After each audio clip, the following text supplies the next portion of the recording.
Get your hands off that wine. Lady! The voice came from behind her, sharp, arrogant, and heavy with contempt. Evelyn Harper turned slowly, her pink pearl necklace glinting under the cold light of Whole Foods' peach tree. Two white officers stood there. Derek Vaughn, eyes wild with steroids, and Trent Mallory, his partner, face flushed and trembling. Derek shoved his phone into Trent's hand, muttering, "Target acquired. Clean sweep. Let's finish this." Before Evelyn could speak, Derek slammed her into a $300 wine rack, bottles shattered, red wine poured across the floor, and the store went silent. A gasp rippled through the aisles. Evelyn, 78 years old, frail but steady, didn't cry out. Blood traced the edge of her temple, trickling down to her pearls. "Ma'am, you're under arrest for theft," Derek sneered, voice dripping with mock authority. "And resisting," Trent added, pulling zip ties so tight they cut into her wrists. Shoppers froze, uncertain whether to record or run. One young man, 17-year-old Jamal Brooks, Naomi's nephew, lifted his phone and hit record. Derek noticed, grabbed the phone, and smashed it against the floor, glass scattering like shrapnel. Jamal shouted, "She didn't do anything!" Derek's fist shot out, knocking him back into a shelf of fruit juice. Evelyn's voice, calm and firm, cut through the tension. "You just declared war on the wrong bloodline." Her words silenced the room. Even Trent paused, but Derek didn't. He grabbed her arm, dragged her across the tile, and hissed, "You think you're special? You'll learn who runs this city." The automatic doors slid open, and a rush of cold air met her face as she was pulled into the back of a waiting patrol car. Sirens blared, red lights flashed. The city of Atlanta moved on as if nothing had happened. But Evelyn Harper was memorizing everything. The officers' names, the plate number, the route, the time, the turns. Every detail burned into her mind like chalk on a blackboard. Before diving into this story, where are you watching from? Drop it in the comments below. Don't forget to subscribe to the channel and give me a like. It helps stories like this reach more people who care about justice and truth. As the car sped past the Buckhead skyline, Derek barked into his radio, package secured, taking her to Block D. The words Block D jolted something in Evelyn's mind. She had read about it. Fulton County Jail, where cameras malfunctioned and inmates vanished without explanation. She adjusted herself, back straight, voice composed despite the pain. "Young man," she said softly to Trent, who sat in the passenger seat, his hands shaking on his lap. "Does your mother know what you've become?" Trent didn't answer. Derek laughed, a cruel sound. "Save your sermon, Grandma. You'll be lucky to see daylight again." Evelyn tilted her head, studying him. "Son, I've taught boys like you before. They thought they were above consequences, too." The car swerved slightly. Derek glared at her in the mirror, jaw clenched. "You talk too much." She smiled faintly. "I remember everything." Traffic slowed near I-85, but Derek drove on the shoulder, siren wailing. Evelyn focused on every sign, every exit, building a mental map. It was a habit from decades of teaching, pattern, order, precision. She noticed the car behind them, tinted windows, moving too smoothly to be random. Someone was following, probably part of clean sweep. Derek adjusted his mirror, eyes narrowing. "We're being watched," he muttered. "Good," Evelyn whispered to herself. At the jail, fluorescent lights buzzed overhead, casting the same sterile glow she once taught under. Two guards met them at the door, clipboards ready. One looked confused. "She's not on the list." Derek handed him a folded note. "Now she is." The guard scanned it and nodded. "Block D, cell 6.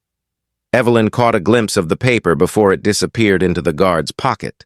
A signature. Chief Raymond Delgado. The name echoed in her head. She had seen him on the news, Once hailed a hero for rescuing 7 people during September 11th. But heroes, she'd learned, could fall. Inside the intake room, an officer took her fingerprints. The scanner flickered. Error messages flashing. Data mismatch. The officer hesitated. Systems rejecting her ID. Derek slammed his palm on the desk. Override it. The man glanced at Evelyn. "Ma'am, any medical conditions?" "Only a good memory," she said softly. The man looked up, startled by her tone. Derek pulled her forward. No questions. Evelyn's wrists throbbed under the zip ties. She could feel the blood crusting at her skin, yet her posture stayed regal, every movement deliberate. She wasn't just surviving, she was documenting. Down the corridor, inmates whispered as she passed. "That's somebody's grandma. Why they bringing her here? She looked like she don't belong." Evelyn held her gaze steady ahead. When the cell door slammed behind her, she turned to face the concrete wall. The stench of bleach stung her nose. A single flickering light cast long shadows across the floor. On the far cot sat Marlene, a woman with weathered eyes, clutching a blanket. "New fish?" she asked. "Teacher," Evelyn replied. Marlene blinked. "They put a teacher in Block D?" Evelyn nodded. "By mistake. One they'll regret." Minutes turned into hours. She listened. Footsteps, muffled orders, laughter in the hall. A voice drifted through the vent. "Delgado wants confirmation. 42 mil moved last quarter. Keep it quiet." Another voice answered. "Judge Vaughn said he'll sign off at dawn." Evelyn froze. 42 million. Judge Vaughn. It wasn't random. It was an empire. Every sound became a clue, every whisper a thread. She closed her eyes and began to memorize. Tone, sequence, words. Her mind, once used to teaching poems and equations, was now archiving crimes. By midnight, the hallway filled with the metallic clatter of keys and boots. 2 officers passed, murmuring about a clean sweep list, laughing about the old lady in 6. She waited until silence returned, then tore a strip from her blanket, dipped it in the blood still seeping from her wrists, and began to write on the wall, Case 187B, 42 Mem, clean sweep. The red marks glowed faintly under the flicker of the bulb. Her handwriting, elegant and unshaken, told a story no one else could. Hours later, a scream echoed from another cell, someone beaten for asking for water. Evelyn stood, pressed her palm to the cold wall, and whispered, "Hold on." She could feel the weight of injustice humming through the concrete, the same rhythm that once beat through protest marches decades earlier. But this time, the classroom was a cell, and her lesson would shake a city. Outside, storm clouds gathered over Atlanta. Inside, Evelyn Harper, retired teacher, mother of the U.S. Attorney General, was no longer just a prisoner. She was becoming something far more dangerous. The last witness. Morning came with the sound of metal. The cell door clanged open for breakfast, but no one moved. The stench of bleach and despair hung thick in the air. Evelyn Harper sat on her narrow cot, back straight, watching the guards shuffle trays through the bars.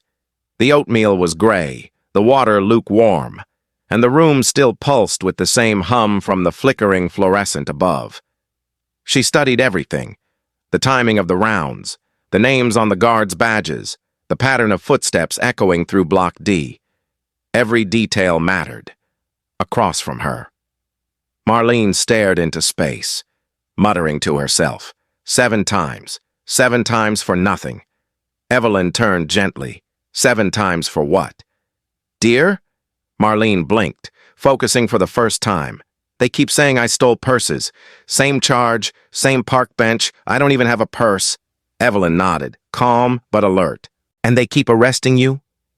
"Every month," Marlene whispered. "Always the same officers. Always the same signature."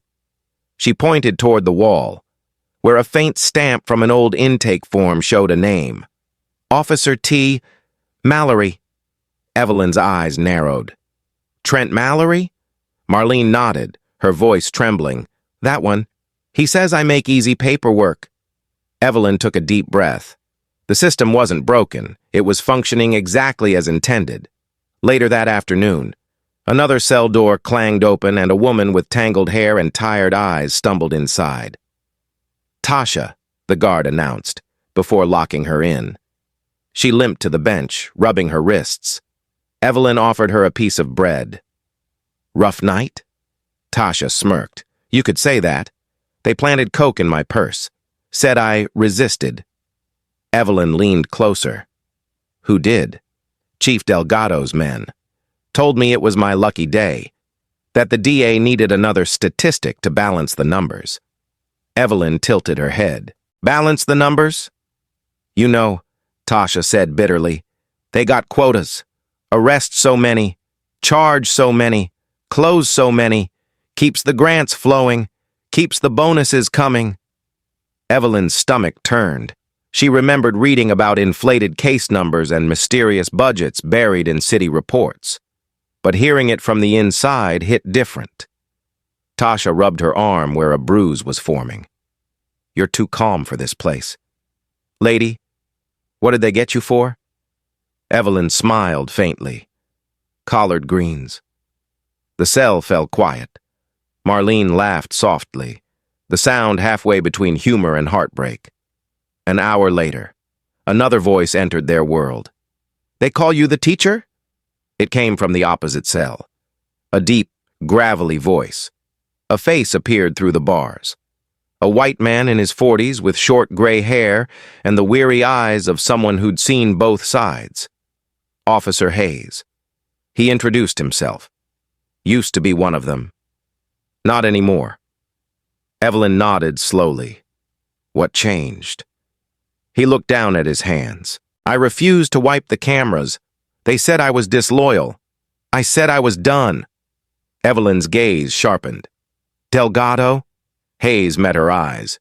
Yeah, the chief himself. Ordered wipes after every arrest tied to Project Clean Sweep. Anything messy. Gone. Evelyn's voice lowered to a whisper. How many cases? Hayes sighed. Hundreds. Maybe more. They plant drugs, stage fights, even fake shootings. Vaughn signs the warrants. Sinclair signs the funding. Delgado runs the cleanup. It's a perfect loop. Evelyn felt the weight of his words sink into her. And how much did they make?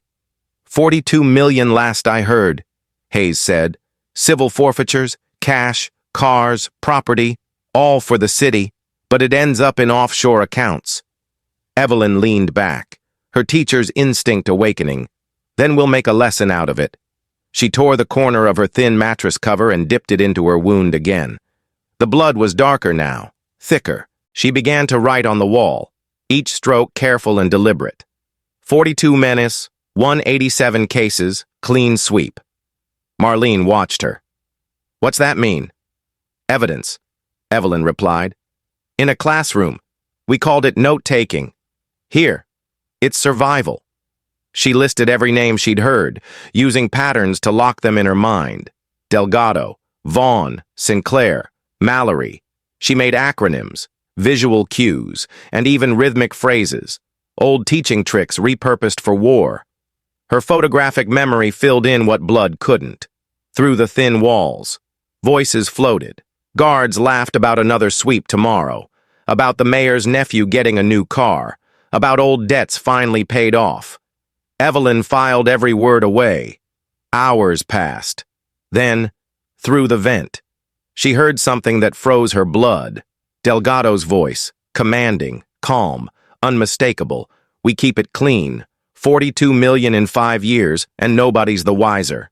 That old woman? She won't see daylight? A second voice followed.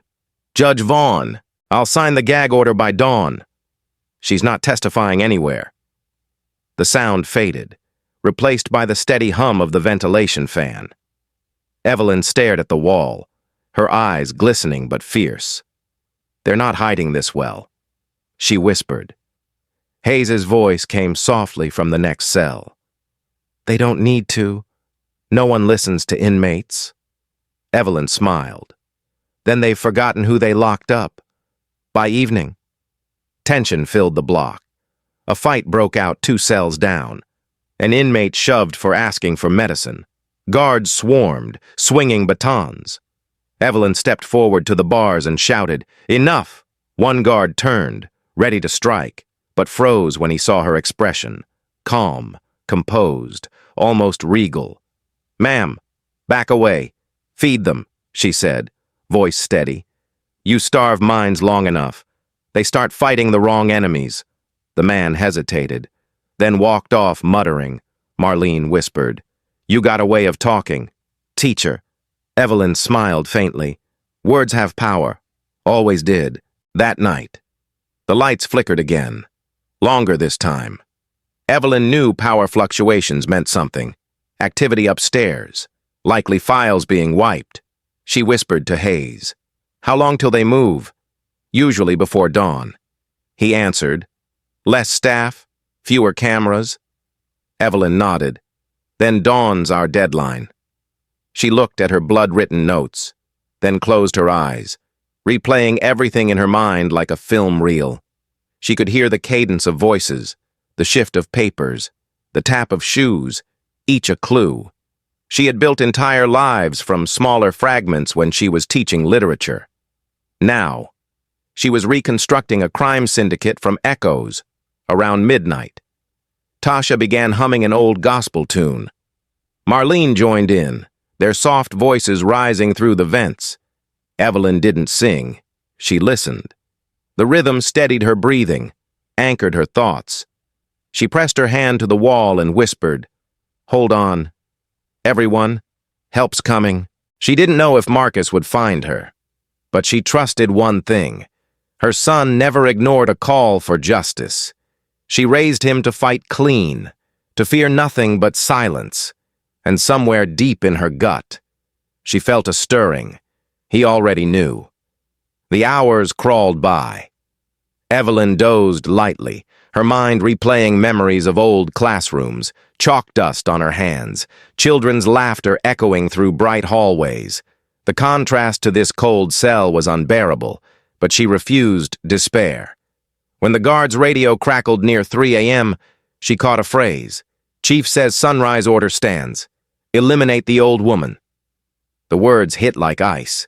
Evelyn sat upright. Her hand trembled, but not from fear, anger. They wanted her gone before morning. That meant she had less than 3 hours. She reached under her mattress and found a small metal button she'd loosened from her coat earlier.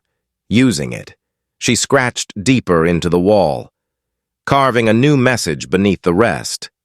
Iron Ledger.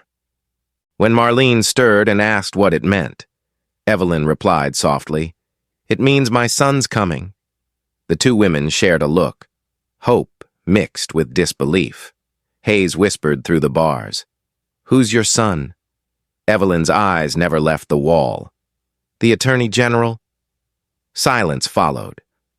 Then Hayes let out a low whistle. "Ma'am, you just changed the game." Evelyn smiled, tired but resolute. No. The game changed the moment they touched a teacher. She lay back, hands clasped, the faint hum of the lights above like a countdown. She wasn't praying for rescue. She was preparing for justice. At exactly 3:17 a.m., the hum of the vent broke into static. Evelyn Harper opened her eyes, knowing the moment had come. Across the hall, Officer Hayes whispered, "They're moving on Block D. You've got 5 minutes, maybe less." Evelyn nodded once. Naomi Brooks appeared at the cell door, dressed in a janitor's uniform, cap pulled low, badge hidden beneath her sleeve. 18 years in the Atlanta Police Department had taught her how to blend in and how to break the rules when justice demanded it. She slipped inside, closing the door quietly behind her. "Mrs. Harper," she whispered. "I'm Detective Naomi Brooks. Your nephew Jamal. He's alive. He got the video out before they smashed his phone. It's online." Evelyn's lips parted slightly. "He's safe?" Naomi nodded, pulling a small burner phone from her pocket. "You've got 1 minute to make this count." Evelyn took the phone, her hands steady despite the blood crusted at her wrists. She pressed the single-speed dial number Naomi had already entered. The line rang once, then again. On the third ring, a voice answered. Tired, sharp, familiar. Marcus Harper. Evelyn's tone was calm, deliberate, each word carrying decades of strength. "Marcus, Block D, 36 hours, Iron Ledger. Now." A pause, then her son's voice cracked, emotion breaking through his composure. "Mom, are you safe? Who's with you?" "The honest ones," she said. "You don't have much time." Naomi took the phone and whispered, "Sir, they're planning a kill order before sunrise. Chief Delgado, Judge Vaughn, Mayor Sinclair. They're erasing evidence as we speak." Marcus's voice changed instantly, no longer a son's, but the U.S. Attorney General's. "Understood. Operation Iron Ledger is live in 5. Evelyn closed her eyes and exhaled slowly. "Told you he'd listen," she said. Naomi smiled faintly. "You raised him right." Before hanging up, Marcus whispered, "Mom, hold the line. The cavalry's coming." Evelyn looked at the tiny phone, then passed it back to Naomi. "Make sure that line stays open." Naomi tucked it beneath her shirt, nodding. Outside. Heavy footsteps echoed closer. "Time's up," she said. "I'll trigger the lockdown from Control Room C. When you hear 3 bangs, stay low." Evelyn's eyes softened. "Be careful." "Naomi, you're risking everything." Naomi gave a faint smile. "Ma'am, everything's already at risk." She slipped out just as the lights dimmed again. Evelyn sat still, head bowed as if in prayer, but her mind was racing. In Washington. D.C. Marcus Harper stood barefoot in his office. Tie loosened, eyes locked on the digital map of Atlanta glowing across his screen. "Activate Iron Ledger," he ordered, within minutes. Encrypted channels lit up from the FBI, DOJ, and U.S. Marshals. 12 agents undercover as defense attorneys. Deploy to Fulton County Jail. Marshals surround APD headquarters, the mayor's mansion, and Judge Vaughn's lake property. No leaks, no warnings. This stays off the books until sunrise. The agents moved like ghosts. For 6 years. Marcus had been gathering evidence of Southern corruption networks. But every time, the trails led nowhere. Sealed documents, vanished witnesses, erased files. Now, with his mother inside the epicenter, the circle had finally closed.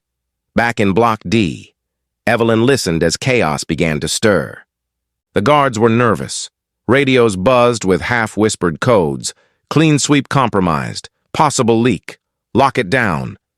She sat perfectly still, calm as a storm's eye. Tasha looked at her. "You really think they're coming?" Evelyn met her gaze. "I don't think... I know."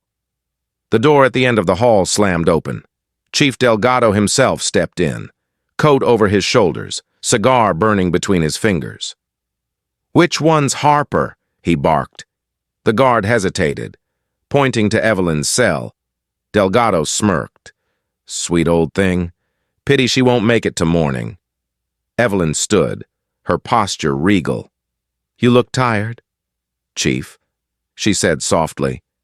"Heavy conscience?" His smile vanished. "You don't know who you're talking to." She took one step forward, hands still bound. "I know exactly who you are. A man who traded honor for numbers and justice for dollars." Delgado slammed his baton against the bars. "Watch your mouth, lady." Evelyn didn't flinch. "You can break bones, Chief. You can't break truth." At that same moment, Naomi entered the control room 2 floors up, pretending to deliver paperwork.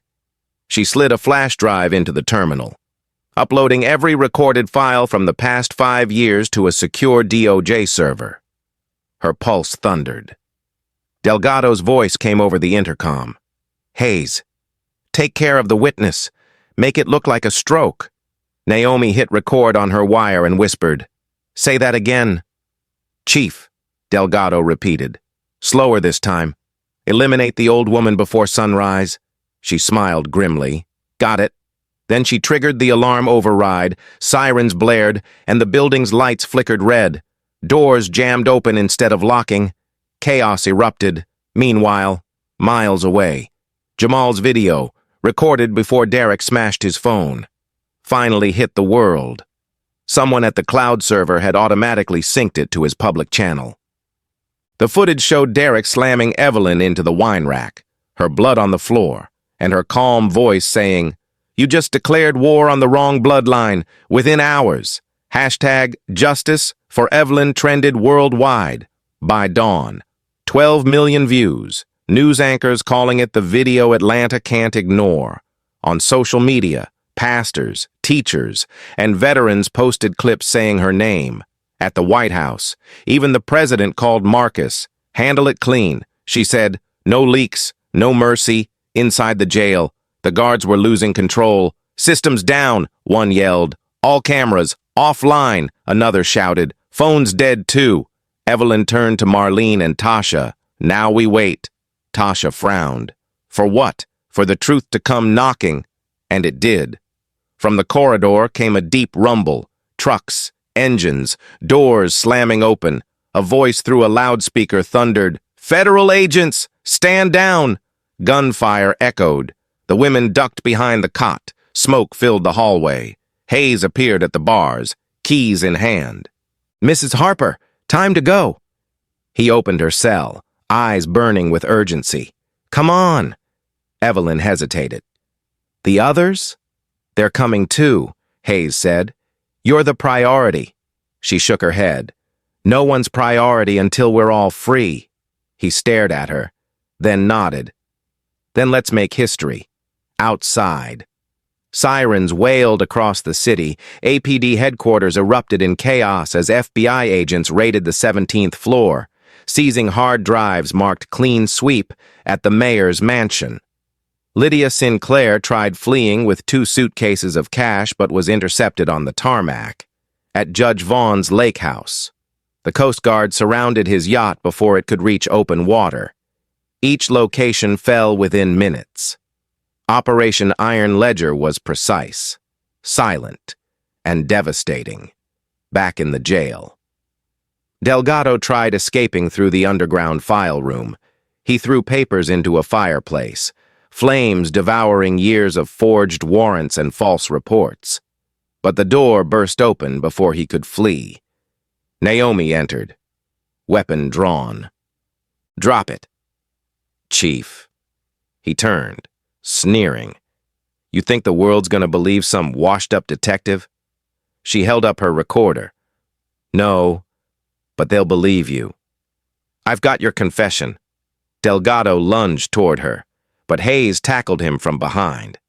The fire roared higher. Evelyn stepped forward through the haze, eyes fixed on Delgado. "You should have retired a hero," she said quietly. "Now you'll die a disgrace." At that exact moment, in D.C., Marcus received the confirmation. Primary targets secured. 4 sites under federal control. No casualties among civilians. He stared at the message, tears filling his eyes. "She did it," he whispered. "My mother did it." Across Atlanta, power flickered back on. News helicopters circled the jail, filming federal agents leading dozens of officers out in cuffs. Protesters gathered outside, holding signs that read, "Free Evelyn and Clean Sweep Exposed," inside the burning file room. Naomi pulled Evelyn close. "You're safe now." Evelyn looked up at the cracked ceiling, smoke swirling. "No, Detective, Atlanta's safe now. I was just the lesson." As fire alarms blared and dawn's first light broke through the barred windows, she whispered, "Let the truth breathe." Naomi nodded, pressing her earpiece. "Control. This is Brooks. The last witness is secure, for the first time in 36 hours. Evelyn Harper smiled. She had survived the arrest, the cell, and the order on her life. But more importantly, She had turned a city's corruption into its confession. The empire had fallen before sunrise, and the teacher who once taught children to read had just taught an entire system to fear silence. At 3:23 a.m., 6 minutes after Evelyn Harper's whispered call reached Washington, Atlanta erupted, the city's skyline, quiet under the night fog, began to flicker with the glow of synchronized lights and sirens. Operation Iron Ledger, activated in secret halls of power, was now unfolding in the streets. Across 4 targets, federal teams moved like clockwork, guided by encrypted orders from Marcus Harper's command center in D.C. It was precision warfare, not of bombs, but of warrants, truth, and timing. At Fulton County Jail, the air turned electric. The flickering lights of Block D went red, then out completely. Guards cursed, fumbling for flashlights, before anyone could restore the breakers. The outer gate exploded inward, controlled charges ripping the locks clean without harming a soul. A rolling wall of black-clad SWAT officers swept through the corridor, shouting, "Federal agents! Hands on the ground!" Confusion erupted, keys dropped, guns clattered, boots pounded against concrete. Within 90 seconds, 28 officers lay cuffed, their badges scattered across the floor. Chief Raymond Delgado, in his office upstairs, tried burning files in his fireplace, smoke curling into the ceiling vents. He barely had time to lift his cigar before the door burst open. 2 U.S. Marshals entered, rifles drawn. "Chief Delgado, you're under arrest for obstruction of justice, RICO violations, and attempted murder." Delgado sneered, sweat pouring down his temples. "You don't understand. I own this city." The lead agent's tone was cold. Not anymore. Down in Block D, Evelyn sat calmly on her cot, listening to the chaos through the walls, when Naomi Brooks appeared at her cell door, helmet under her arm, vest marked Federal Liaison. Evelyn smiled faintly. "Right on schedule," she said. Naomi opened the door, her eyes glistening with relief. "It's over. Mrs. Harper." Evelyn rose, every movement deliberate, graceful, the pink pearls around her neck catching the red glow of emergency lights. "No, Detective," she said softly. "It's beginning." Meanwhile, on the 17th floor of APD headquarters, a different storm broke. The war room of corruption, servers humming, evidence shredded, was hit simultaneously from both stairwells. FBI cyber teams breached the glass walls, flashbangs lighting the floor in a storm of white light. In less than 3 minutes, agents seized 42 encrypted drives labeled Clean Sweep, Case Ledger, and Vaughn Private. A hidden drawer revealed casino receipts, falsified warrants, and offshore transfer lists, each file tied neatly back to Delgado, Vaughn, and Sinclair. The empire wasn't just collapsing, it was being cataloged. Across town, at the mayor's mansion in Ansley Park, Mayor Lydia Sinclair bolted awake to the sound of rotor blades cutting through the darkness. Her private phone buzzed with missed calls from Judge Vaughn. "They know." She grabbed her robe, dashed barefoot into her marble hallway, and yanked open a hidden wine cellar door revealing a vault. Inside, 4 metal suitcases waited, each filled with cash, foreign currencies, and gold bars stamped with Cayman seals. "Get the car!" she screamed to her driver. Moments later, her black SUV tore through the driveway toward a private airstrip, but the gates were already closing. Federal SUVs boxed her in, headlights blazing. Mayor Lydia Sinclair. A voice boomed through a megaphone. "You're under federal arrest. Step away from the vehicle." She froze, shaking. "You can't do this! I'm the mayor!" a marshal replied evenly. "Not anymore. Ma'am, your evidence. At Lake Lanier." Judge Clarence Vaughn's escape was equally doomed, dressed in silk pajamas, clutching a briefcase stuffed with bearer bonds. He stumbled across his private dock, breath steaming in the cold.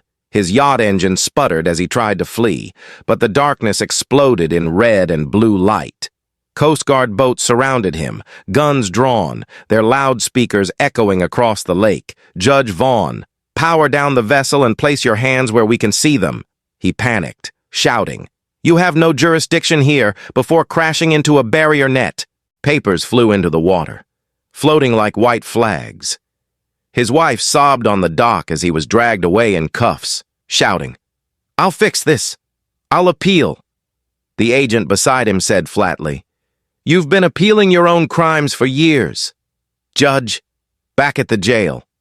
Delgado's downfall reached its end. The fire in his office roared higher, ash drifting over his desk. Naomi entered through the smoke. Gun raised. "Drop it." "Chief."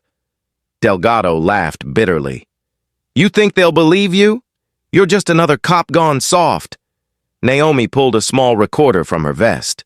"No, Chief, they'll believe you. I've got your voice giving the kill order." Delgado lunged at her, but Officer Hayes tackled him hard against the floor. Delgado wheezed, coughing, his cigar rolling under a chair. Evelyn stepped in, her shadow stretching across the burning room. "You could have retired a hero," she said quietly. "Now you'll die a footnote." Across the city. Marcus Harper stood before a wall of screens in the DOJ command room, his tie loosened, face pale but focused. Live drone feeds streamed the chaos, the mayor in cuffs, the judge sobbing on a dock, Delgado pinned to the ground, APD's servers packed into evidence crates. "Confirm civilian status." He ordered, "No casualties." Came the response, "All targets secured." Marcus nodded slowly. "Then Atlanta is free." He turned to his deputy. "Prepare federal oversight for Fulton County. We rebuild from the ashes." By dawn, the empire that ruled Atlanta for nearly 3 decades lay shattered. News networks flooded the air with footage, police chiefs in handcuffs, servers labeled clean sweep stacked in vans, and Evelyn Harper, frail, dignified, walking out of Fulton County Jail surrounded by agents. Protesters outside held candles, chanting her name. Jamal Brooks, standing near the front with his repaired camera, filmed her approach.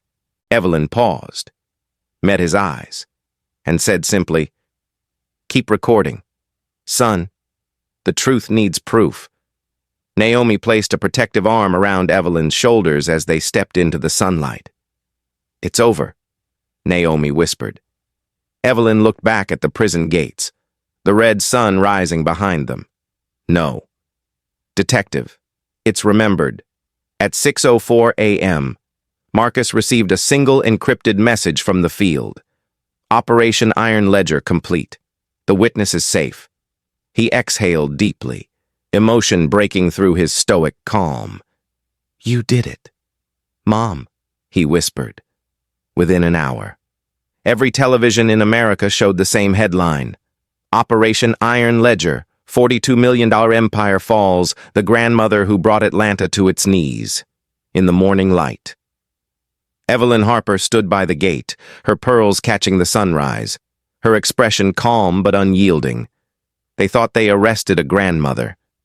She murmured, "They just freed a city." 3 months later, the same city that once hid behind corruption now stood on the edge of redemption.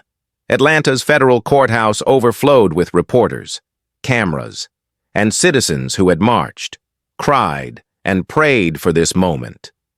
The sign above the marble entrance read, "United States District Court," but that morning, it might as well have said Judgment Day.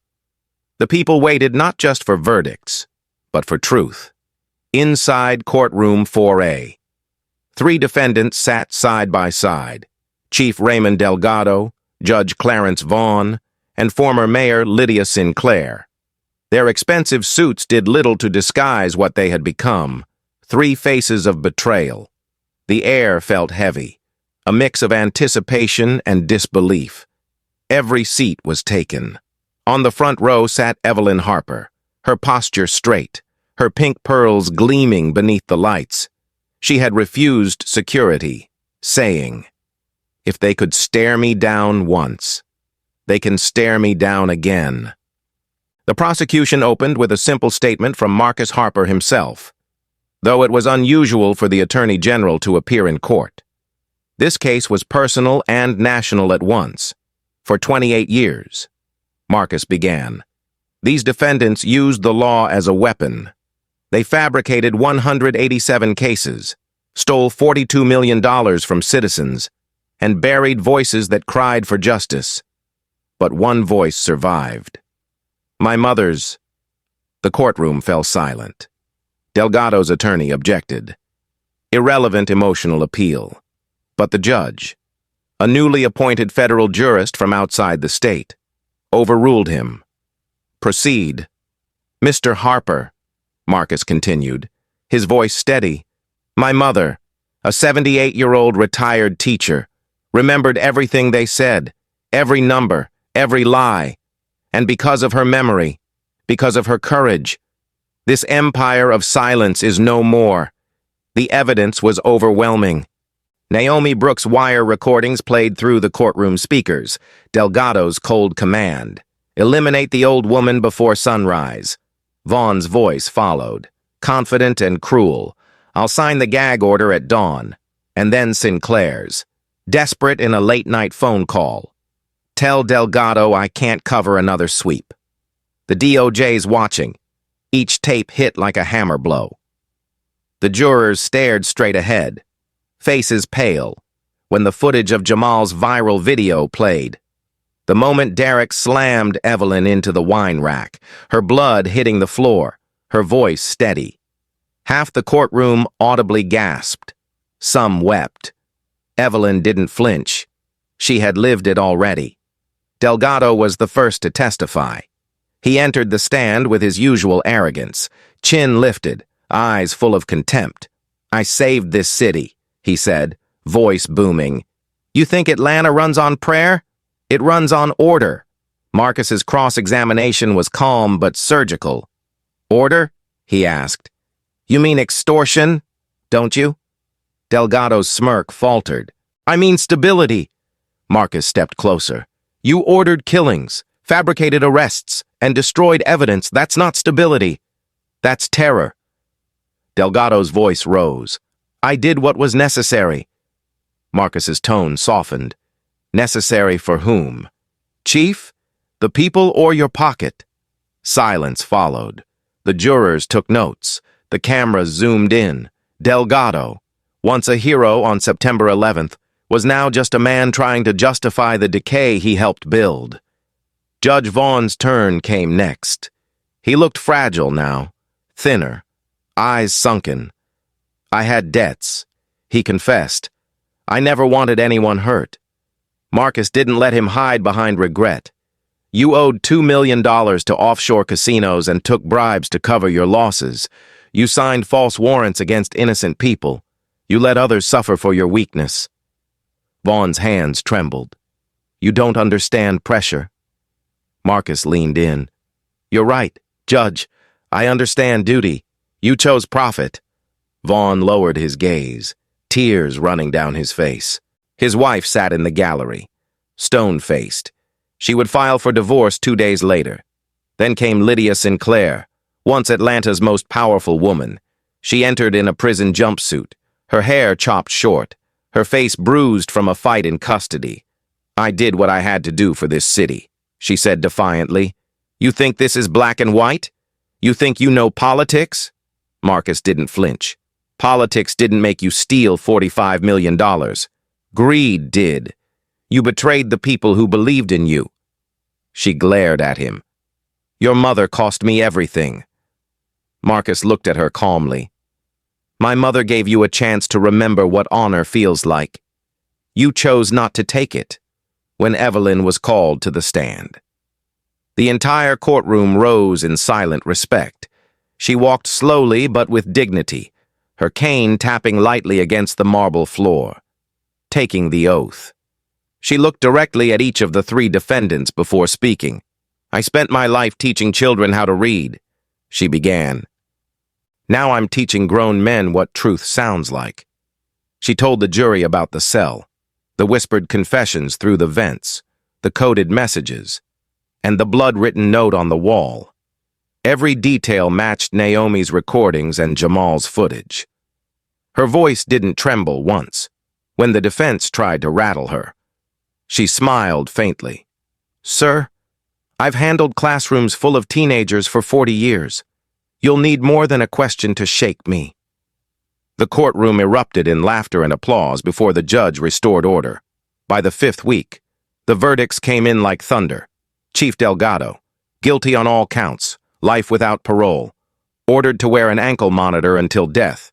Judge Vaughn, guilty of judicial corruption, bribery, and conspiracy, life imprisonment. His daughter publicly changed her last name that evening. Mayor Lydia Sinclair, guilty of racketeering, embezzlement, and abuse of office, 45 years, no parole, in prison. She would later lose an eye in a fight with an inmate she once ordered arrested. Her son, a Harvard law student, went on live television and said, "I have no mother." The sentencing was broadcast nationwide. Cameras captured Evelyn sitting in the front row, pearls shining under the lights, her expression calm but unyielding. When the judge asked if she had a final statement, she stood and said, "Justice is not vengeance. Justice is memory, and this city will remember." The crowd stood with her, clapping until the bailiffs had to call for order. Marcus watched from the prosecution table, pride mixing with quiet grief. He had won the greatest case of his career, but it was the woman beside him who had given him the strength to fight it. Outside the courthouse, the steps overflowed with people holding candles. Reporters shouted questions. "Mrs. Harper, what do you want to say to Atlanta?" Evelyn paused, turned to the cameras, and replied softly, "Teach your children courage. The rest will follow." Then she smiled, turned away, and walked down the steps into a dawn that finally felt clean. That night, the headlines spread across America. Atlanta cleansed, 3 leaders fall. One woman stands. Editorials called her the last witness, the teacher who taught the law to listen, the grandmother who changed Atlanta inside his D.C. office. Marcus stared out the window at the Capitol dome, the reflection of his mother's face in the glass beside him. She turned $42 million in blood money into $42 million in redemption. He whispered, "The city was healing, and it started with one woman who refused to forget. The trials were over. The truth had won." But Evelyn Harper knew this wasn't the end. It was the beginning of accountability. And for the first time in decades, Atlanta's skyline looked less like a monument to power and more like a promise. 6 months had passed since the verdicts that rocked Atlanta, yet the echoes of Evelyn Harper's courage still rippled through every corner of the city. Fulton County Jail, once a monument of fear, now stood gutted, its walls stripped, its cells empty, its concrete floors scrubbed clean of the corruption they once held. The federal government officially transferred ownership to the city, and on the morning of its reopening, a new sign gleamed beneath the Georgia sun, the Evelyn Harper Community Center. Crowds filled the courtyard as city leaders, activists, and former victims gathered for the dedication. Reporters lined the steps, children held candles, and in the front row sat Evelyn herself, a pink scarf draped over her shoulders, her pearls shining softly. When the mayor, newly elected and untainted, took the podium, his first words were simple: "From this place of suffering rises a home of learning." The crowd applauded. Inside the new center, classrooms replaced cells. Computers filled rooms that once held bunk beds. A small library now occupied what had been solitary confinement, and on the walls, framed photographs of the 187 victims of fabricated charges hung in silent honor. Their names were engraved in bronze beneath a single line: "Truth redeems." The $42 million recovered from the forfeiture scheme was redistributed as restitution. $22,450 for each wrongfully accused person or their surviving families. Evelyn insisted on signing every check herself, telling Marcus, "They deserve more than money. They deserve acknowledgement. The first recipient, an elderly man named Leon Porter, wept openly when he received his payment. 40 years they took from me, he said, gripping Evelyn's hand. Now I can live before I die. Naomi Brooks, no longer just a detective, now headed the Harper Integrity Unit, a federally funded training division for ethical policing and case accountability. Her mission: to teach officers how to listen before they act, to question orders before they obey. In 6 months, she had trained over 12,000 officers nationwide, men and women who carried notebooks with the unit's motto stamped across the cover, "See truth, speak truth." During one of her sessions, she showed the recording of Delgado's voice giving the kill order. This, she told her recruits, is what happens when silence becomes a culture. Don't ever let that happen on your watch. The room always fell quiet afterward. Jamal Brooks, now 18, had become a voice of his generation. CNN offered him a scholarship to study journalism, and he accepted it on live television. His first documentary, The Last Witness, opened with a single image, Evelyn sitting behind bars, light flickering across her face, her voice saying, "They thought I was powerless. They forgot I was paying attention." The film won 3 national awards and became required viewing in journalism schools. When asked why he made it, Jamal said, "Because truth deserves a camera."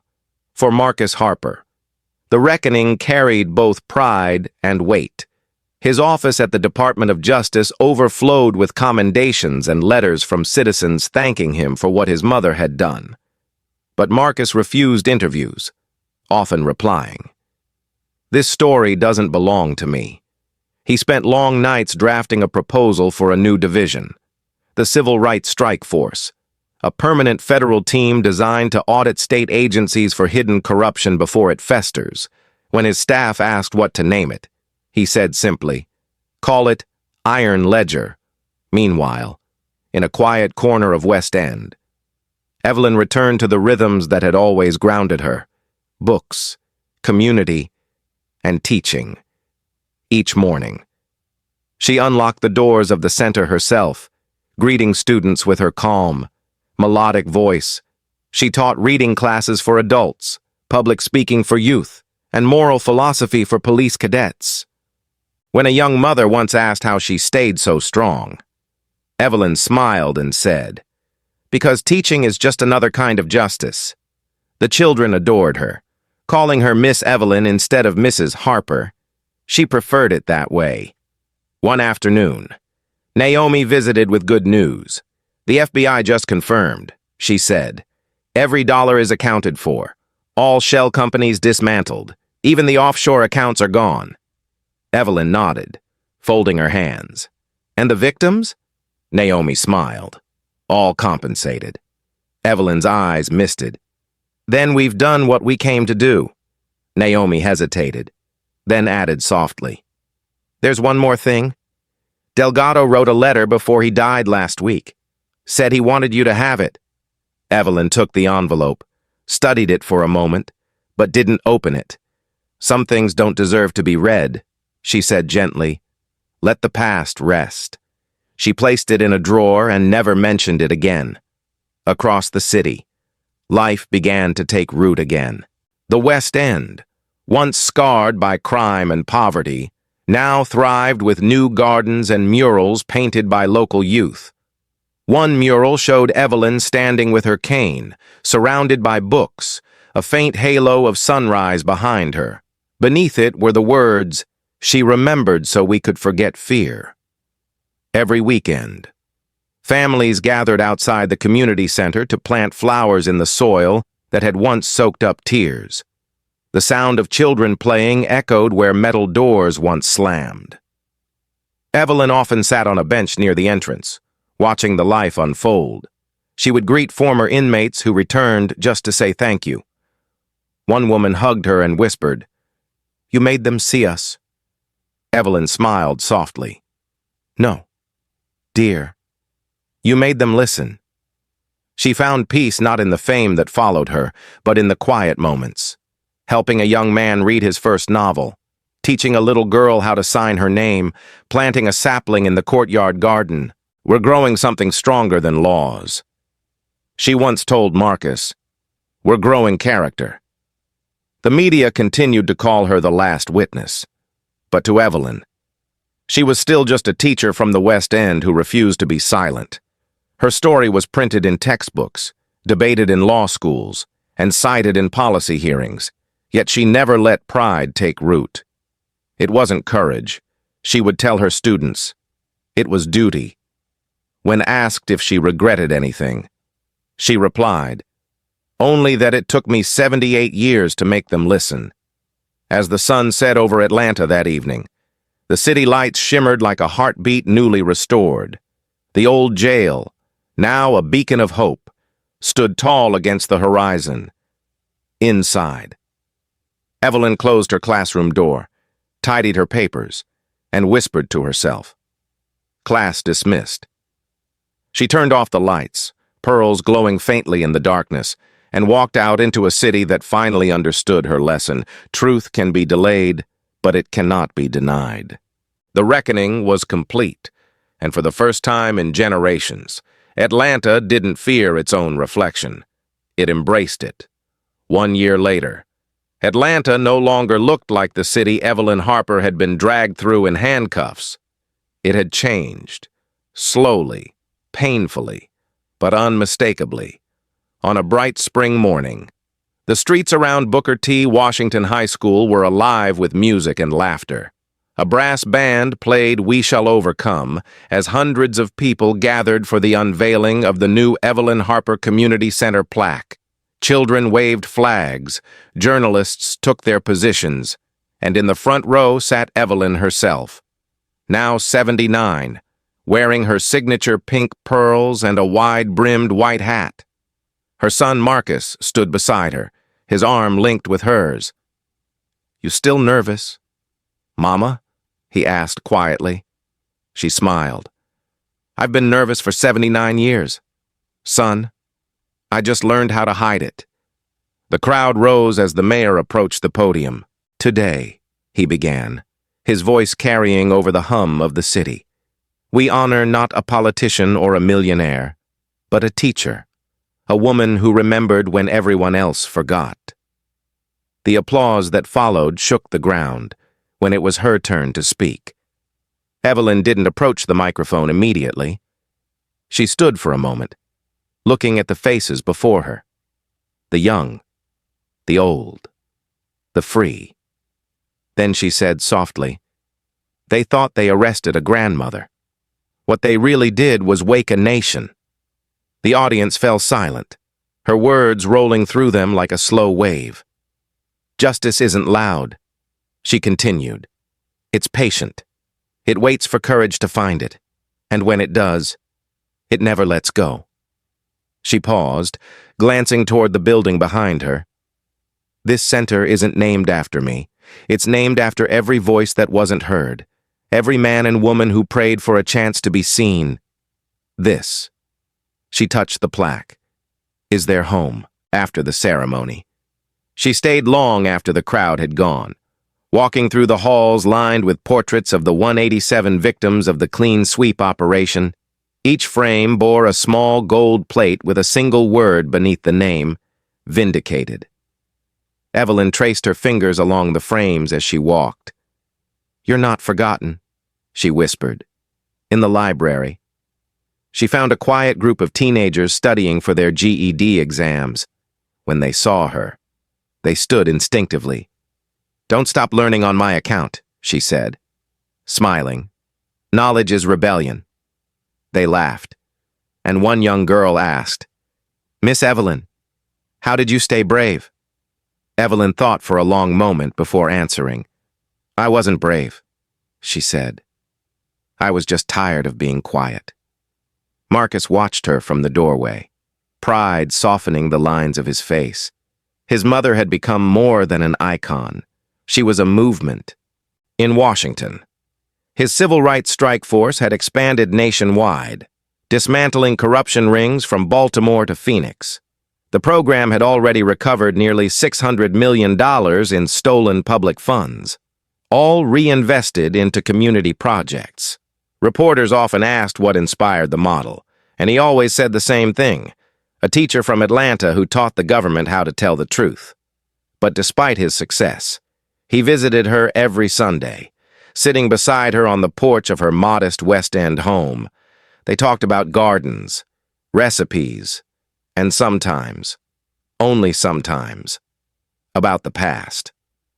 Naomi Brooks continued to lead the Harper Integrity Unit, now an international program studied by law academies.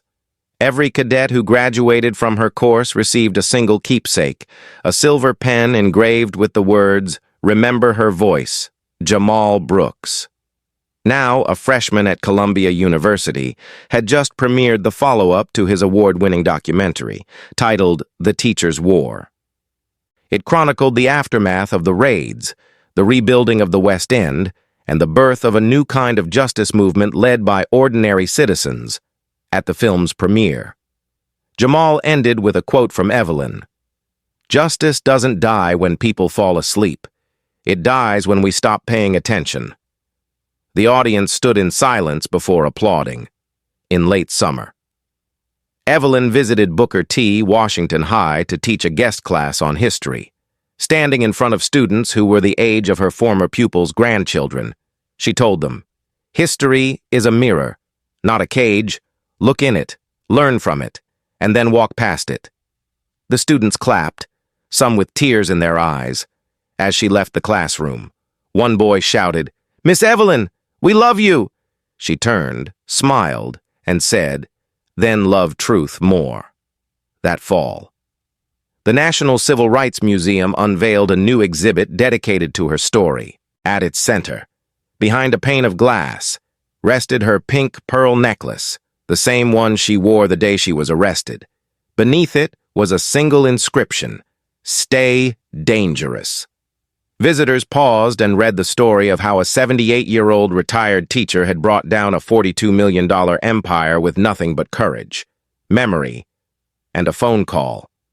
The exhibit became one of the museum's most visited. Teachers brought students, journalists brought cameras, and families brought flowers. Marcus, now offered a nomination for the Supreme Court, declined it publicly, saying, "I can do more for justice on the ground than from a bench." Instead, he founded the Evelyn Harper Foundation, focused on protecting whistleblowers and funding community education. In his speech, he said, "My mother taught me that the law isn't sacred. It's a tool. What makes it sacred is how we use it." That winter, on a cool December night, the people of Atlanta held a candlelight vigil outside the community center. Hundreds gathered, their candles flickering under the streetlights, their voices singing softly, "We shall overcome." Evelyn stood among them, wrapped in her shawl, tears shining in her eyes. "You did it, Mama," Marcus whispered. "You changed everything." She shook her head gently. "No, son. We all did. I just started the conversation." As the music carried through the night, she looked around, at Naomi standing beside the police cadets she had trained, at Jamal filming the crowd with quiet reverence, at families holding hands, at the once divided city finally united in peace. Evelyn closed her eyes and whispered, "Lesson complete." And as Atlanta's skyline glowed in the distance, the world finally understood what her story meant. That truth, even from the frail hands of an old teacher, can still reshape the conscience of a nation. Thank you for watching this story. If Evelyn Harper's courage moved you, please take a moment to like, subscribe, and share this video so more people can hear stories of truth and justice.